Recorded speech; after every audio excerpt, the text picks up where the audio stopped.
Today, they unveiled a new weapon. Rob Johnson hurt, Doug Flutie, making his first NFL starter quarterback in 9 years. Flutie, in Canada's 8 seasons, was the outstanding player in the CFL 6 times. Averaged 5,000 yards a year passing, 34 touchdown passes, over 500 yards a year rushing. But he's too short in the NFL, right? Well, a new page in Buffalo Bills history was unveiled today because we learned that no one circles the wagons like Doug Flutie and the Buffalo Bills. Flutie tries to drop kicks early, not because you can do everything, which you can, but to test the wind. Hey, Jacksonville came in banged up. Rookie running back Tavian Banks starting for rookie running back Fred Taylor. And Banks, such a star in the Big Ten, left for 5.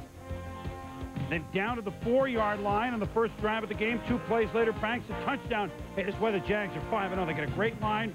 Get an outstanding team, and it's 7-0 Jacksonville in a 10-minute drive. Buffalo hardly had the ball in the first quarter. Wind would pick up. Hold on to your pants. Bills down 7-0. This is Doug Flutie. Look at this shovel, and... Yeah, throws it to Jay Reamersma and then throws a great block. I don't know if we've ever seen a quarterback throw the ball and then block for the receiver after he throws on the same play. Flutie, a quick slant. Eric Mold, touchdown, 12 yards. We're tied at 7. The fans, 12,000 walk-up this week, eating their Flutie flakes. That goes to charity, to autism. At any rate, we're tied at 7. Bruce Smith against Tony Baselli, best against best. Yeah, battle royale between Baselli and Smith. And you see all of the technique that Baselli uses, the strength, the speed to the outside. Bruce Smith struggling a little bit. And then watch this, Smith moving to the outside.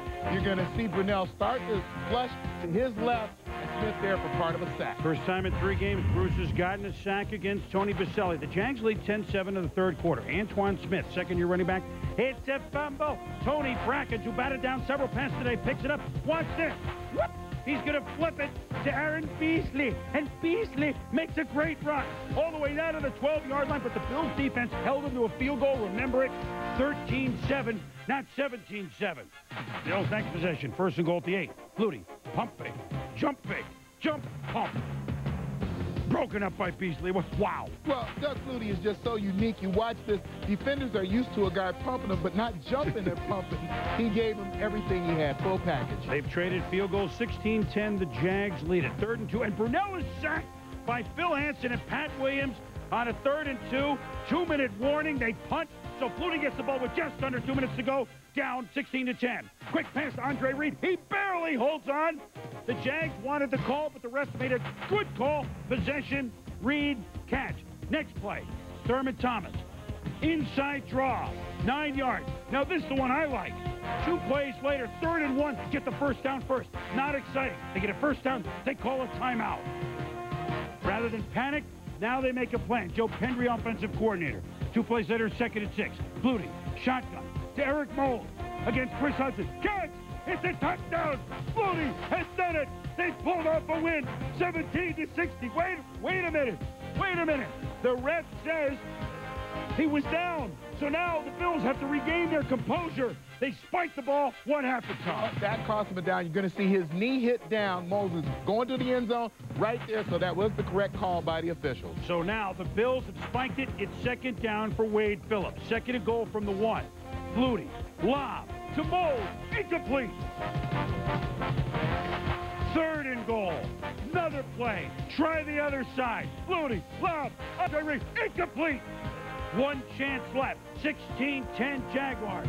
4th and goal. Wade Phillips asking for quiet. 18 seconds to go. Flutie, handoff. No, it's a bootleg. It's a touchdown. Doug Flutie and the Bills. Touchdown.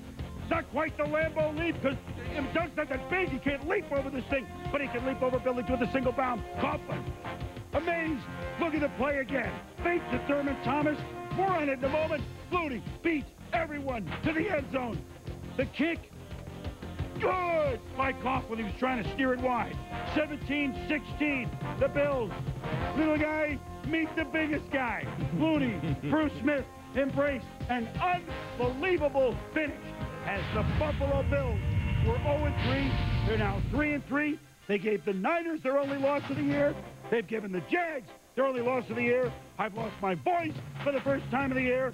You look at the numbers, so despite the fact, look at Brunell just throwing for 119 yards. Although he was cool, on a lot of third down plays. Afterwards, Flutie talked about the winner. We have a check with me play where we were going to run one play or another, and Thurman thought I called the other, and everybody else blocked the one play, and when I turned to pitch to Thurman, he was running the other play, so I ran the pitch, basically. So it was a busted play and not a naked bootleg. Coach, what were you looking for on the final play defensively? Naked. Everybody in the ballpark knows it's a naked.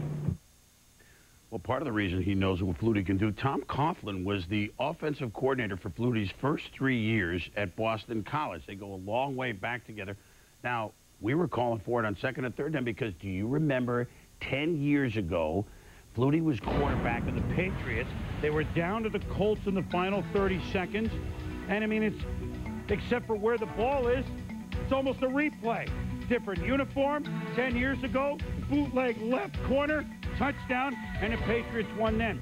In the NFL, Flutie is now 10-5 as a starter. You know what he's done in Canada. He's just a winner. Well, you could talk about a lot of things with Doug Flutie today. The poise down around the goal line when you get into a game-winning situation. But I thought his movement throughout the game offered some special problems to the Jaguars defense. He is a lot more athletic than people give him credit for. People always want to talk about the lack of height. I'd rather talk about the athleticism that he brings to the position and the pressure that it puts on a defense. It's not only necessary to have that athleticism when you run the bootleg, but to get it to the end zone when, as Tom Coughlin said, everybody is thinking about naked bootleg. You have to have the speed to do that. And then I think the most important thing that he does for this ball club, and he got contributions from other people as well, but he makes his football team excited about playing. And I think that's something, that's an intangible that he happens to bring to the game. Well, there are a Sunday night game next, and this is no disrespect to Rob Johnson, who will be the starter, I guess, but you know that rib injury? I think next week, I don't know that he will go. The defense held the Jaguars to 2 short-range field goals when they could have given up touchdowns. And give the Jags a little credit, because they were between a Monday nighter and a game at Denver next week, and they played okay. But Doug Flutie, unbelievable. The 3 scoring drives actually were pretty quick, including a drive of 80 and a drive of 70 yards. The rest of the game, well, you see the Jaguars overall controlled the time of possession. The other rest of the game when the Bills had the ball, not a lot. The 3 scoring drives.